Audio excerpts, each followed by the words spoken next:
Do you talk too much? Of course you do. We all do from time to time, although with age and wisdom and one or two beatings along the way, we all learn to, on occasion, hold our tongues. And to internalize the old adage, if you don't have something nice to say, don't say anything at all. It's a lesson some of us learn better than others. With the internet came anonymity. Usernames, passwords, VPNs, proxies, monikers, and handles, all manner of tricks and tools to keep our identities hidden. From behind these monikers, we feel a sense of freedom, an ability to say what we feel without fear of reprisal. We can be honest with each other, we can ask the tough questions, discuss the tough answers, and we can also hate and belittle like never before. And we're all guilty of it. Don't think you're not. It comes with the territory. We've all replied to something with how we truly felt, saying things that would never come out if we were ever face to face with that person. And it's not always bad. Sometimes people need a reality check, but when it is bad, when you have people that just go after another person for amusement, you've got yourself a troll. I'm Ben Robinson, and here's what we know.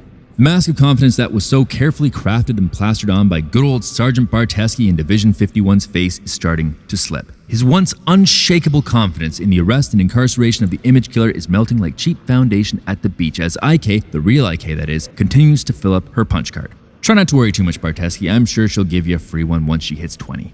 In the meantime, it's on with the show, which includes the new true-to-fashion IK clue. If you haven't seen it, it's up on @ImageKiller, and it depicts a noose hanging from a bridge with the numbers 313-3 etched into a few of the stones. So let's begin. We have a bridge, and for those of us who grew up on fairy tales and other creepy-ass stories to tell children, the only thing that lives under a bridge is a troll. And if that was all there was to this clue, it would be to date the vaguest she has ever provided, or she's targeting a civil engineer. But let's face it, that's not really happening. The most telling and interesting part of this clue, to me at least, is the noose hanging from said bridge. One of the most common forms of execution back in the day. Fun fact, the last person officially hung in Canada was in 1962. However, I've tried running that date past the 3 numbers etched on the stone and haven't turned anything up, so no direct relation there. So it could be the method of execution that IK is planning on using, and while the irony is a bit lost on me right now, who knows, it could work. But if you look at the symbolism of the noose, you get a little further.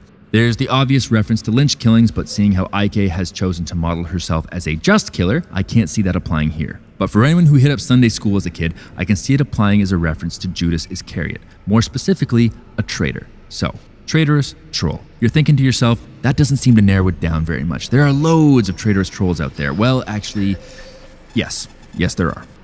IK doesn't deal too much in vagaries. If she included it in the clue, it's there for a reason. So, with this in mind, the criteria for a victim has to be a troll who was once a fan, a supporter, someone who genuinely liked whatever they were following and then at some point just became another asshole. Now the final piece, 313-3. As a date of March 13th, 2003, you get pretty much nothing of importance happening. Now, there is the odd chance that this is meant as a birthday, but seeing as IK hasn't killed any teenagers yet, which may not actually mean anything because, as I'm sure we all know from our various high school experiences, teenagers with any sense of a mental filter are pretty hard to come by. Now, as a launch date for any accounts, channels, or website, the date comes up empty, like the bottom of my 15-year-old Glenlivet, but not like the bottle of my 18-year-old Dalwhinnie, which is lovely, by the way. No, that's not it. So next I tried letters, and this turned up something pretty fun, CMC. Just kidding, that actually turned up very little, unless IK is trying to somehow kill a multinational conglomerate or an award ceremony. Of course, I tried the usual search for initials and people's names, which she's used a few times before, only this time I got Dickel. And finally, upon one last deep dive, I turned up carboxymethylcellulose. Ooh, doesn't that sound impressive? Is it the poison she's been using to kill her victims? The sedative that makes them more manageable? How does she make it? Does it have to be specially ordered? Can you trace the shipments? Well, not goddamn likely, because as it turns out, carboxymethylcellulose is a thickening agent used by bakers in culinary sculptures. Yeah, that's right. It's edible. So to the best of my knowledge, which I'm sorry to say is coming up a bit short this week, we have a traitorous troll. So who knows, maybe she's going after someone a little more obscure, someone on a smaller channel who doesn't quite show up on the radar.